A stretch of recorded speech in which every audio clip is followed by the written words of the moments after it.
எந்த திசையில் தலை வைத்து தூங்க வேண்டும் என்பது பற்றியும் எப்படி உறங்க வேண்டும் என்பதை பற்றியும் இந்த வீடியோ பதிவில் காண்போம்.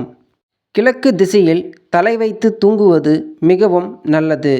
இந்த திசையில் தலை வைத்து தூங்கும்போது நிம்மதியான தூக்கம், நேர்மறையான ஆற்றல் கிடைக்கும்.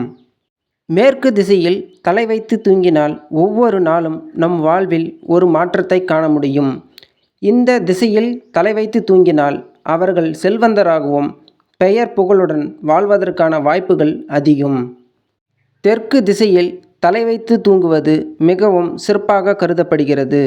இந்த திசையில் தூங்கினால் பெயர், புகழ், செல்வம், வெற்றி போன்றவை நம்மை தேடி வரும். வடக்கு திசையில் தலை வைத்து தூங்கும்போது காந்த சக்தி தலையில் மோதி பிராண சக்தியை இழக்கும்.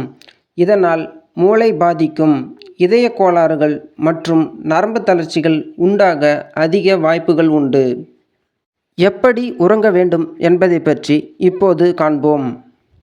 இடக்கை கீழாகவும் வலக்கை மேலாகவும் இருக்கும்படி கால்களை நீட்டி இடது பக்கமாக ஒருங்கிணைத்து தூங்க வேண்டும். இதனால் வலது மூக்கில் சுவாசம் ஓடும். சூரியகலை இதில் 8 அங்குலம் மட்டுமே சுவாசம் வெளியே செல்லும்.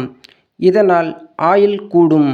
இப்படி தூங்கும்போது சூரியகலை சுவாசம் நம் உடலில் ஓடும்.